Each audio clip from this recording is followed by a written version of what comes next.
So with continuing our coverage of the 2024 Wolverine series, with Logan's mother coming back from the dead as well as Sabretooth. In this one, we finally get down to the bottom of things, and we find out how this all happened. So with that said, if you're enjoying these videos, be sure to drop a like, subscribe if you're new to the channel, and don't forget to hit that bell up top to get all notifications.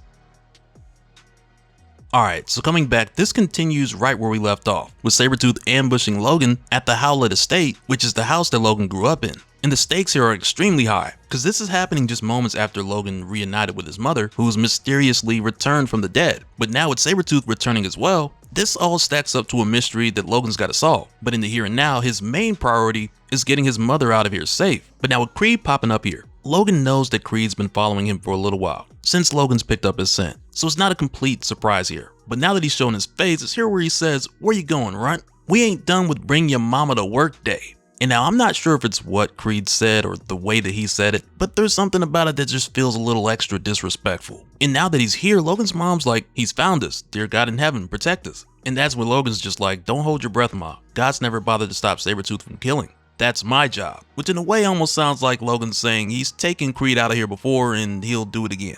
But aside from that, throughout this, there are a lot of subtle references that show up here and there that are very similar to the night when Elizabeth, Thomas, and John died. And we'll talk more about those similarities in a moment. But as expected in the here and now, Sabretooth comes through with a taunt. Like, "Oh, what's wrong with the Wolverine? Looks like you've seen a ghost. Disappointed I ain't dead?" So Logan's like, "This ain't the first time you proved too stupid to die, Victor. I want to know how you found her."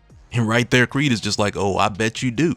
But you know it ain't that easy. You're gonna have to make me talk." And so of course Logan has absolutely no problem with that. And now the fight between them, it gets insanely brutal and bloody. But then there's a moment here where Sabretooth gets the upper hand. And he says to Logan, "You're slowing down, runt. Worn out already? Or maybe you're just distracted." And that's where Logan sees his mom, Elizabeth, just terrified and watching from not too far away. And it's like now she's calling his name, but he's like, "Ma, you gotta get out of here." But she just comes closer and tells him, I won't leave you alone again." Right as she stabs Sabretooth through the back. And he just looks at it sticking out of him like, "Oh, it ain't that touching." But then he says, "I can see the fear in her eyes, Logan. And it ain't just me she's afraid of." Which again is another callback to the worst night of Logan's life. And to crank things up another notch, he chases her back to the same spot where their family tragedy took place over 100 years ago. And I wanted to wait for this part to throw in a reminder of how bad this night was for Logan. And I'm sure most of you guys remember the story, so I'll make it quick. But it was on that night when Thomas Logan and his son Dog had come storming into the Howlett estate. The night after John fired Thomas because his son Dog was getting out of control, making advances on the young girl Rose, killing their puppy, which is what got Thomas fired, and him and his son kicked out. And in just about any and every conversation, even though Thomas Logan wouldn't express it, he'd always felt like John Howlett was speaking down to him. So he'd often complain about it at night, get drunk, and beat his son Dog.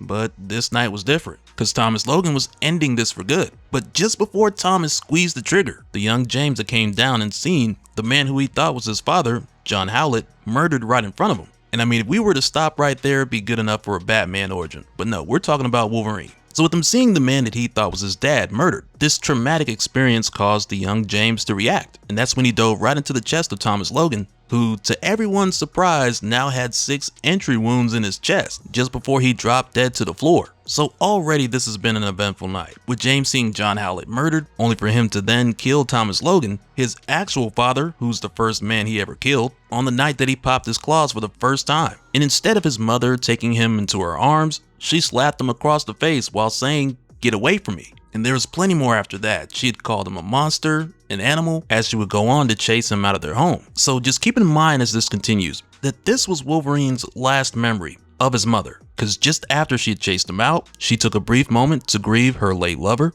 only to join him soon after.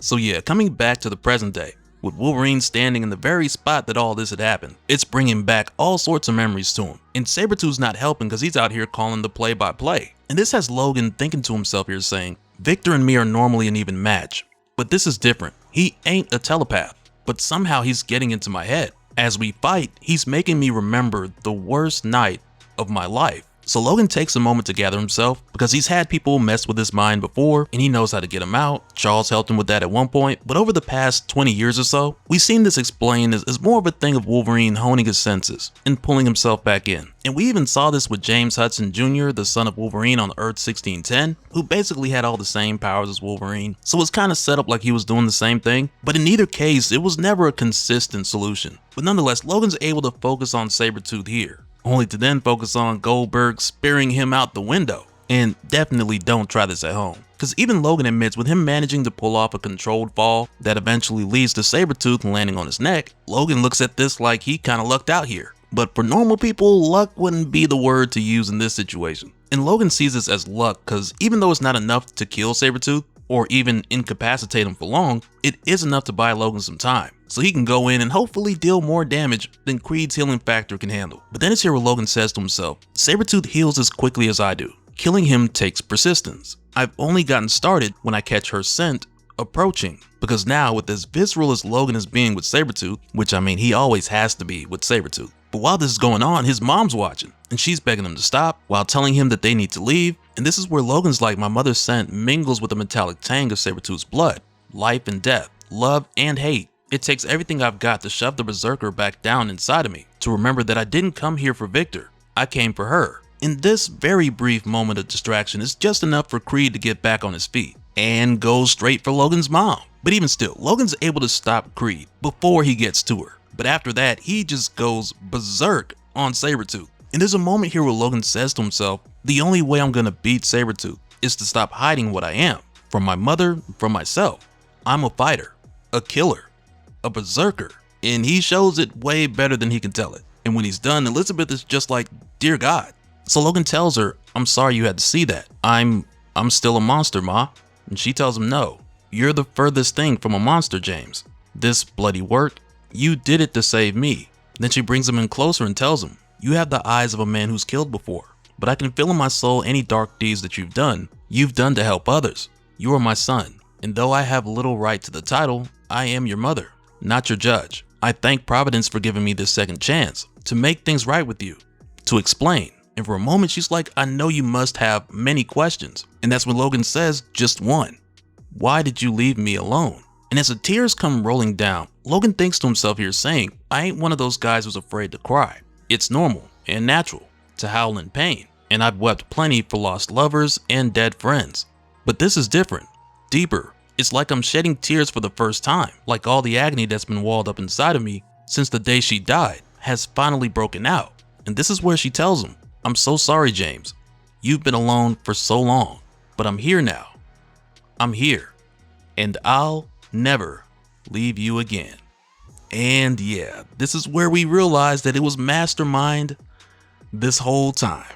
And I gotta say, when I first read this, I was a little mad at myself for not figuring this out sooner, because Jason Wingard has the mutant power to create illusions that'll affect and convince all of your senses. So sight, smell, touch, taste, your hearing, everything, and cause you to believe that illusion is real. And he can also access memories and alter them in some cases, but just based on how Mastermind is able to convince all the senses, this whole thing really just fit his MO. Because with Logan constantly mentioning the different scents that he was picking up, whether it was the scents inside of the Howlett estate or that of Sabretooth, which was being disguised and covered strangely well, all of these things were showing signs. And then when you think of how Logan couldn't see in the dark all of a sudden, with how the room got unusually dark, as if there were no moonlight or anything, all of the events leading up to this, they just didn't make much of any sense, aside from drawing the emotional response out of Logan. Not to mention with how he got snuck up on so many times. Like, it was getting ridiculous. Because now it makes you wonder if some of the people that Logan had met recently are even real. But going up to this point in the story, I really wanted to lean into the illusion, because on my first read through it had me.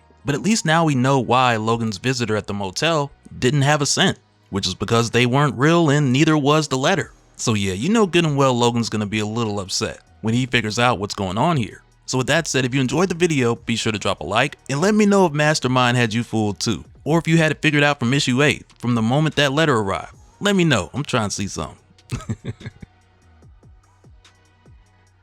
And so now real quick, I want to give a special shout out to all the patrons. Thank you guys for all of your support.